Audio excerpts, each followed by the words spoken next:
sinala nila yung mga gusto nilang kasuhan. O, eto, sa bagay, partial lang naman ito ha, tingnan natin, pero nasaan yung ibang congressmen?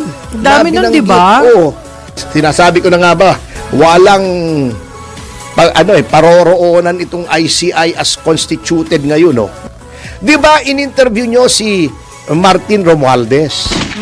Kasi, while independent ang ICI, ang independence niya ay sa influensya ng ibang tao as to the conclusion. Ayun. Hindi yung ebidensya. Bakit hindi nila tinake into account yung salaysay na sa Senado ng mag-asawang Diskaya na nagtuturo kay Martin Romualdez? Bakit etong testimony ni Gutesa, Marine Sergeant, Master Sergeant Gutesa ay hindi nila kinonsider? Sworn statement yun, di ba? Oo.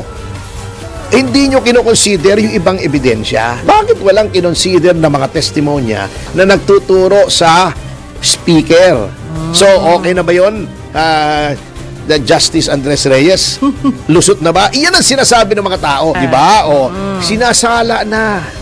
Yun lang. Bakit doon lang tumigil? Diba? Ang dami, di ba? 13 ba? Yes. Na congressmen. 14 yun. 14 pa pala. Bakit hindi napasama? Although, tingnan pa rin natin, ha? Kasi wala naman tayong choice kundi tingnan natin. Tingnan natin. Partial report pa lang naman ito. Ay tingnan natin kung anong gagawin both ng ICI at ng Ombudsman na alam naman natin ay pinilit lang na maging ombudsman. Speaking of kontrolado, eto, nagsumiti na. Eto, sinasabi ko na nga ba, walang paroroonan itong ICI as constituted ngayon, no? Wow. Ang ICI ay nagbigay ng preliminary report. Yan, o partial report, tawagin natin, sa Office of the Ombudsman. Okay. Ang problema, paano maniniwala nga yung mga tao sa pangyayari ay ICI compromised na, di ba? Tinalakay natin yan. Yung Ombudsman, heavily compromised. Ito pa naman ang ginagawa ng kasalukuyang Ombudsman. Yung predecessor niya, yung sinundan niya, ay dating Associate Justice sa Supreme Court. Para matakpan yung lack of real legal achievement ng kasalukuyang ombudsman, wala siyang ginawa kundi siraan yung dating ombudsman. Meron pa namang ganon. Mali. Walang gumawa noon eh. Ilabas muna yung salin, ganito, ganon, may secret. Maraming kapuitan eh. Pagkatapos, yung ICI na na-compromise na dahil kung ano-anong ginawa nila kay Magalong, kinompromise nila yung, in-undermine nila si Magalong, yung isang compromised agency magsusumite sa another compromised agency, walang maniniwala dyan. Wala na. Kita nyo ha, paano kayong maniniwala? Sinala nila yung mga gusto nilang kasuhan. O, eto, sa bagay, partial lang naman ito ha, tingnan natin, pero nagtataka lang ako, eto mga nirekomenda nila na i-prosecute. Ha? Dalawang senador, si Joel Villanueva at Jinggoy Estrada. Dating DPWH Undersecretary Roberto Bernardo. Saldi ko. Bakit pa hanggang isaldi ko lang kayo, Ex-Caloocan 2nd District Representative Litsi Cahayon Uy. COA Commissioner Mario Lipana. Nasaan yung ibang congressmen? Dami nun, di ba? Di ba in-interview nyo si Martin Romualdez? Ayaw nyo naman pakita. Palagi ko ganito lang nangyari sa interview yun eh. Dito bating si Speaker. Ay, Speaker, thank you for honoring our invitation. Sabi niya, naman, sabi ni Speaker, basta kayo nag-invite, darating ako. Speaker, kasi may mga nagbanggit sa inyo sa pangalan nyo, na kayo daw ay tumatanggap ng pera in connection with the flood control projects. Totoo ba yun? Hindi totoo yan! Puro kasinungalingan yan! Yun ang sabi. Ganun ba? Sige, thank you po ha. Kita nyo, sabi sa inyo, walang kasalanan si Speaker eh. Tapos di ba? Hindi, ganun na. Bakit? Parang Alam mo- na-imagine mo. Oh, sige, thank you, speaker. Oh, walang anuman. Ganon. Ganun na nangyari noon. Oh, Sayang di naman yung ba? budget ng ICI. Kasi, while independent ang ICI, ang independence niya ay sa influensya ng ibang tao as to the conclusion. Ayun. Hindi yung ebidensya. Bakit hindi nila tinake into account yung salaysay na sa Senado ng mag-asawang Diskaya Ayun. na nagtuturo kay Martin Romualdez? Bakit etong testimony ni Gutesa, Marine Sergeant, Master Sergeant Opo. Gutesa ay hindi nila kinonsider as sworn statement yun, di ba? Huwag niyong sabihin ang i-consider niyo lang yung mga pumunta sa inyo.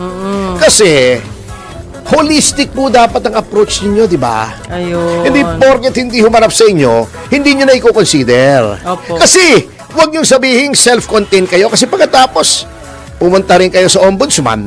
O, si Dizon, siya yung pinag-iimbestiga nyo, di ba? O, laging panay ang press release, nare-report pa nga rito. Oo. Si Dizon nag-imbestiga ng ganito, si Dizon nag-imbestiga ng ganito. I'm talking about Secretary Vince Dizon na alter ego ng Pangulo. O, di ba? O, hindi nyo kinoconsider yung ibang ebidensya. Yun. Pagkatapos, eto pa, natatawa ako, ano? Etong si Gutesa, di sinabi ni Senator Lacson, Opo.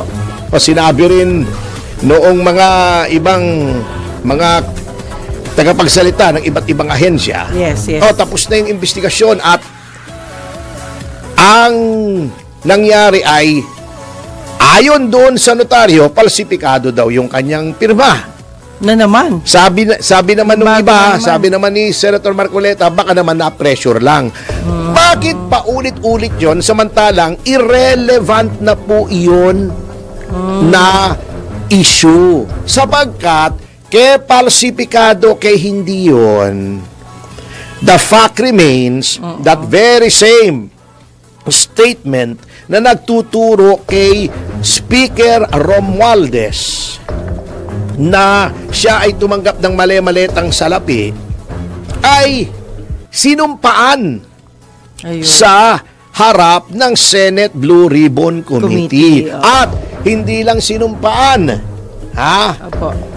siya ay na-interpellate pa ng mga senador. Hala. Mas mataas po ang antas ng statement na yon sapagkat siya ay na-interpellate o kumbaga sa korte by analogy, siya ay na-subject sa cross-examination kesa sa isang affidavit na ex parte po lamang. Anong ibig sabihin ng ex parte? Siya lang ang nagsasabi noon, siya lang nagsasalaysay.